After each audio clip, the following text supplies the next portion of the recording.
Berdasarkan rekaman geologi, bumi terus mengalami perubahan sejak keberadaannya. Perubahan tersebut dipicu oleh adanya proses di dalam dan di luar bumi. Seiring berjalannya waktu, kondisi alam terus berubah dan beberapa abad terakhir ini, perubahan iklim sangat cepat. Disadari atau tidak, kondisi bumi kian memburuk dan akan semakin memburuk. Sehingga suatu saat, kita akan mewariskan kondisi alam yang sangat buruk untuk ditinggali oleh generasi berikutnya. Begitu banyak faktor yang mempengaruhi perubahan pada evolusi bumi. Salah satu permasalahan yang sangat serius yang sedang mengancam bumi kita saat ini adalah pemanasan global atau yang lebih dikenal dengan global warming. Global warming adalah proses peningkatan suhu rata-rata atmosfer, lautan, dan daratan bumi. Selama 100 tahun terakhir, suhu rata-rata pada permukaan bumi terus meningkat tajam. Meningkatnya konsentrasi gas-gas rumah kaca akibat aktivitas manusia yang diawali dari revolusi industri pada abad ke-19 telah mengakibatkan percepatan peningkatan suhu rata-rata bumi di pertengahan abad ke-20 hingga sekarang. Terjadinya efek rumah kaca dapat dipaparkan sebagai berikut. Pancaran radiasi matahari masuk melalui atmosfer ke permukaan bumi. Sebagian besar radiasi tersebut diserap oleh permukaan bumi dan sebagian lainnya dipantulkan kembali ke luar angkasa. Radiasi yang diserap oleh bumi dipancarkan kembali ke atmosfer dalam bentuk radiasi inframerah panas. Radiasi inframerah tersebut diserap dan dipancarkan kembali oleh gas-gas rumah kaca yang berada di atmosfer. Gas-gas rumah kaca tersebut seperti selimut tipis yang memberikan efek rumah kaca, yaitu efek yang memanaskan permukaan dan bagian bawah atmosfer sehingga bumi cukup hangat untuk ditinggali makhluk hidup. Apabila selimut tersebut menjadi tebal, maka makin banyak radiasi inframerah yang terperangkap di atmosfer sehingga terjadi peningkatan pemanasan di atmosfer.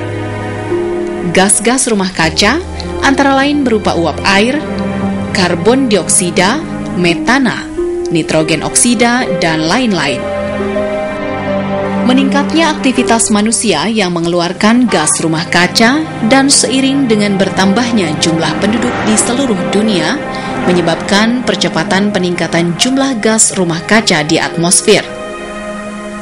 Keadaan ini terjadi terus-menerus, sehingga dengan semakin meningkatnya konsentrasi gas rumah kaca, akan semakin banyak radiasi yang terperangkap di atmosfer, dan akhirnya semakin hari suhu rata-rata bumi terus meningkat. Beberapa aktivitas manusia yang menghasilkan gas rumah kaca adalah penggunaan bahan bakar fosil seperti batu bara, minyak bumi, dan gas alam yang menghasilkan gas karbon dioksida pada kendaraan bermotor, mesin-mesin pabrik perindustrian, maupun pembangkit tenaga listrik yang berbahan bakar batu bara dan minyak bumi. Pembukaan lahan hutan menjadi pertanian, perkebunan, dan permukiman. Pepohonan yang ditebang akan mengurangi fungsi hutan dalam menyerap gas karbon dioksida. Sebaliknya, pembakaran hutan yang mengakibatkan lepasnya karbon dioksida yang tersimpan dalam hutan ke atmosfer. Sawah yang tergenang, pembusukan sisa hasil panen dan kotoran ternak akan menghasilkan gas rumah kaca berupa gas metana. Jika peningkatan suhu ini terus berlanjut, puluhan tahun ke depan, kejadian cuaca ekstrim dan bencana besar di muka bumi ini akan semakin sering terjadi. Sebagian dampak dari pemanasan global sudah mulai terjadi, seperti naiknya rata-rata permukaan laut akibat mencairnya gletser di kutub utara dan kutub selatan. Garis pantai yang bergeser makin menjorok ke daratan, sehingga luas daratan berkurang akibat naiknya rata-rata permukaan laut. Terjadinya perubahan suhu permukaan air laut yang tidak wajar memicu terjadinya badai-badai besar yang merusak dan dapat mengakibatkan bencana, seperti badai Katrina, badai Aike, badai Nargis, dan lain-lain. terjadinya gelombang panas yang menewaskan banyak orang. Cuaca yang semakin sulit diprediksi yang mengakibatkan petani kesulitan menentukan masa tanam. Kekeringan di mana-mana dan hujan yang tiada henti memicu terjadinya gagal panen dan membuat hasil pertanian berkurang drastis. Banjir di berbagai belahan bumi memicu timbulnya berbagai macam penyakit seperti kolera, malaria, demam berdarah, dan sebagainya. Hancurnya ekosistem dan punahnya makhluk hidup yang hidup di dalamnya yang diakibatkan oleh bencana ekstrim seperti banjir, kekeringan, dan badai. Para nelayan semakin kesulitan mencari ikan karena kondisi cuaca yang semakin sulit diprediksi. Perubahan pola migrasi ikan dan rusaknya terumbu karang. Fenomena alam karena pemanasan global memang tidak dapat kita hentikan, tetapi dapat diperlambat. Tugas kita sebagai manusia untuk mengurangi penyebab pemanasan global dengan cara mengurangi penggunaan bahan bakar fosil yang menghasilkan gas rumah kaca, seperti menghemat penggunaan listrik dan mendukung upaya pemerintah untuk beralih ke sumber energi terbarukan, seperti tenaga panas bumi atau geotermal, tenaga air, tenaga surya, dan tenaga angin. Mengurangi penggunaan kendaraan pribadi dengan menggunakan transportasi publik atau mempraktekkan carpooling dengan mengajak rekan-rekan sejurusan menumpang di mobil Anda dan beralih kepada kendaraan ramah lingkungan. Menanam pepohonan di sekitar lingkungan kita dan menghijaukan rumah sendiri dengan tanaman. Mendukung upaya merehabilitasi terumbu karang dengan menjaga lingkungan di sekitar tumbuhnya terumbu karang, melakukan penghematan kertas dan tisu yang bahan bakunya berasal dari kayu dengan mengurangi pencetakan di atas kertas, memanfaatkan kedua sisi kertas, dan memastikan kertas bekas kita didaur ulang.